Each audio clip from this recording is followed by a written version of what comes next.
જય રામદેવ પીર મિત્રો, આ વિડીયોમાં રામદેવ પીરના પરચાની વાત કરવામાં આવી છે. કલયુગ જવામાં છે, સતયુગ આવવામાં છે. અટાણે હાલે દાદાનો યુગ, હનુમાન યુગ, દાદા હનુમાનનો યુગ હાલે.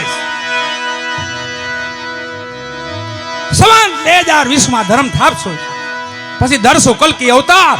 બાવા બાળીના ચરણે સિદ્ધ રામદેવજી બોલ્યા, આવા છે આગમના એંધાણ. કહે રામદેવ, હરભુ તમે સાંભળો, કહું તમને સદ્ધર્મની વાત. પેઢીએ પેઢીએ પીર નહીં ઉતરે, પીર નહીં આવે વારંવાર. ધણી રામદેવજી મહારાજે પોકરાણ છોડ્યા પછી જે કાંઈ કૃપા કરીને એ આપણી માથે કરી, આપણા બધાય માથે કરી. ધણી રામદેવજી મહારાજે કીધું કે હવે પીરાણું પંચાળમાં જાય છે, પંચાળમાં. એમાં આપણે બધા આવી ગયા. આપણો ભાલ આવી જાય, અમારો હોરઠ આવી જાય, આમ ઘેડ આવી જાય, આમ ઓખો આવી જાય. આપણી માથે દયા કરી બાપાએ. ધણીના નેજા નીચે રહેવાનું, એના જ્યોતને અંજવાળીના પાટના અંજવાળે રહેવાનું, એના ધર્મનું જ્યાં જ્યાં પ્રચાર થતો હોય ત્યાં રહેવાનું. કોઈ કાળ નહીં નડેવાલા. અને ખાલી 52 પડતા નથી બાપાના, ખાલી 52 પડતા નથી, જગ જાહેર 52 પડતા છે. બાકી તો અનેક પડતા છે, અનેક. હજી હાલમાં આપે છે, હાલમાં. પીરાયની ખબર પડી ક્યાં? મક્કા. હિન્દુમાં કોઈ પીર પ્રગટ્યા છે તો ત્યાંના વડા પીર, પેગમ્બર, મુસાફીર, એમને ખબર પડી હિન્દુમાં કોઈ પીર પ્રગટ્યા છે, હાલો એમના પ્રમાણ લેવા જવું છે. આવ્યા ક્યાં? પોકરાણગઢ આવ્યા વાળા 5 પીરો આવ્યા. ધણી રામદેવજી મહારાજને ખબર મોકલાવ્યા કે તમારું પ્રમાણ લેવા માટે મક્કાથી વડા પીર, મોટા પીર, પેગમ્બર સાહેબ, મુસાફીર પધાર્યા છે. આ પ્રમાણ આપો, આ પીર કેવા આવશે. તો એ ધણી રામદેવજી મહારાજે ડાલીબાઈને ભેગા લીધા વાલા. હાલો આપણે પીરોનો આદર ભાવ કરી, એમને આદર સત્કાર દઈ આપણે આંગણે આવ્યા છે. આવ્યા ધણી રામદેવજી મહારાજ. પીરની પીપળી કહેવાય જી. પોકરાણગઢ જઈએ ને તો ખબર પડે પીરની પીપળી. ત્યાં ઓલિયાઓને આદર ભાવ દીધો અને આસન આપ્યું, આસન બેહવા માટે. બેસો, બિરાજો. એને જાયજમ કહેવાય. જાયજમ બિછાવી પેગમ્બરને કીધું આ બિરાજો. પેગમ્બર કે અમે 5 પીરો છે, આપ એકનું આસન આપો છો. હવે જોજો અહીંથી પ્રમાણ ચાલુ થાય બાપાના. એક પરચો નથી, 52 પડતા નથી. આ જાયજમમાં કેટલા પડતા છે જો. એક પેગમ્બર બેઠા, પાછળ જાયજમ વધી, બીજા પીર બેઠા, જાયજમ વધી, ત્રીજા પીર બેઠા, 5 પીર બેઠા. પછી પાછી જાયજમ વધી તો એ કીધું કે હવે કોઈ પીરો હોય તો બોલાવો. અને મક્કા આકાશવાણી થઈ વાળા કે તમારે પીરના દીદાર કરવા હોય, પીરની પીરાય જોવી હોય અને પીરના પ્રમાણ જોવા હોય તો આવો આસાન ભૂમિમાં આવો. અને કેટલા આવ્યા ખબર? 5-25 પીરો, 1000-2000, 25-50,000 નહીં, 1,80,000 ઓલિયાઓ આવ્યા. કેટલા આવ્યા? આકાશ માર્ગે ઉડીને આવ્યા. જેમ બેહે એમ જાય જેમ વધે, જેમ બેહે એમ જાય જેમ વધે. 1,80,000 પ્રમાણ તો અહીંયા આવ્યા. ડાલીબાઈને કીધું બાપા પીરોને આપણે પ્રસાદ લેવડાવો છે, ડેગ ચડાવો. ડેગ, આ પેલી ડેગ ન્યા ચડીતી વાળા. આપણે ડેગ બનાવીને બાપાના મીઠા ભાત, એ ડેગ પેલી ન્યા ચડીતી ડેગ. હવા પાલી ચોખા વર્યા, ડેગ મગાવી અને બોલિયાઓને કીધું પીરોને આ ડેગ ને ચૂલ ઉપર ચડાવી દો. 1 ઉઠ્યા, 2 ઉઠ્યા, 5 ઉઠ્યા, 25 ઉઠ્યા, 1000, 2000, 5000, 25,000, 1,80,000 ઓલિયાઓ ઉઠ્યા. ડેગ દોરા હોય હલી નહીં વાળા.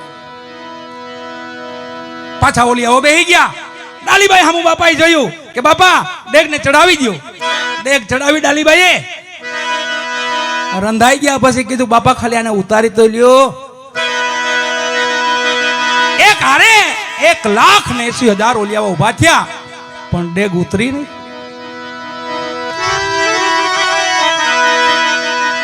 ડાલીબાઈને કીધું બાપાએ બાપા ડેગ ઉતારી લ્યો અને આ ઓલિયાઓ છે ને એને મન ભાવતા ભોજન આપો. મન ભાવતા, મનમાં હોય. 1,80,000 હતા, મનમાં હોય આપો.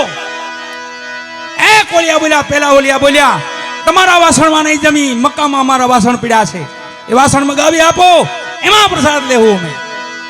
આ પ્રમાણ જોવો બાપાનું, ઘણી રામદેવજી મહારાજનું પ્રમાણ જોવો. પોકરણથી લાંબો હાથ કર્યો, મક્કા પહોંચાડ્યો. મક્કા જેટલા વાસણો હતા એક હાથમાં લઈ અને ઓલિયાઓની આગળ, પીરોની આગળ ધર્યા, આ તમારા વાસણો જમો. બીજા ઓલિયા બોલ્યા, માં ગંગાને પ્રગટ કરો, સ્નાન કરી પછી પ્રસાદ લઈ. ત્યાં ભાલો માર્યો બાપાએ, ન્યા માં ગંગાને પ્રગટ કર્યા, લ્યો સ્નાન કરી લ્યો.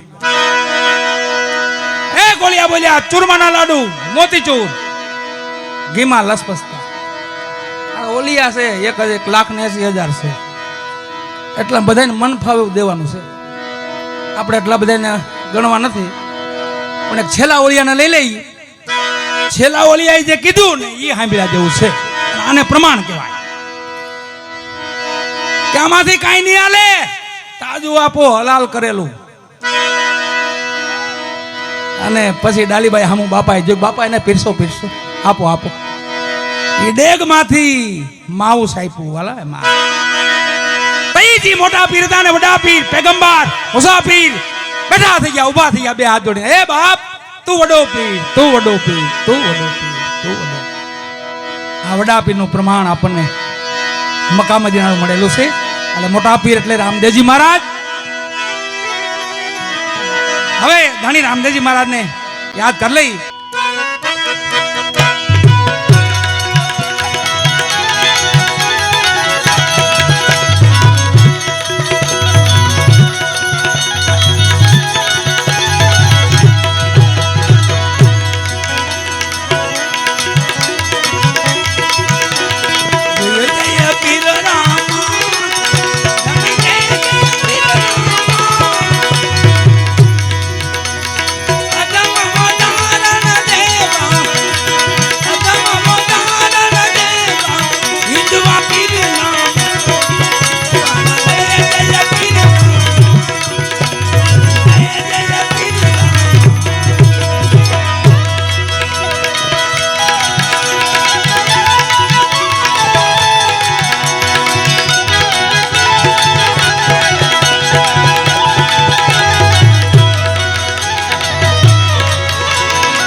તો મિત્રો વિડીયો ગમે હોય તો લાઈક સબસ્ક્રાઈબ કરવાનું ના ભૂલતા.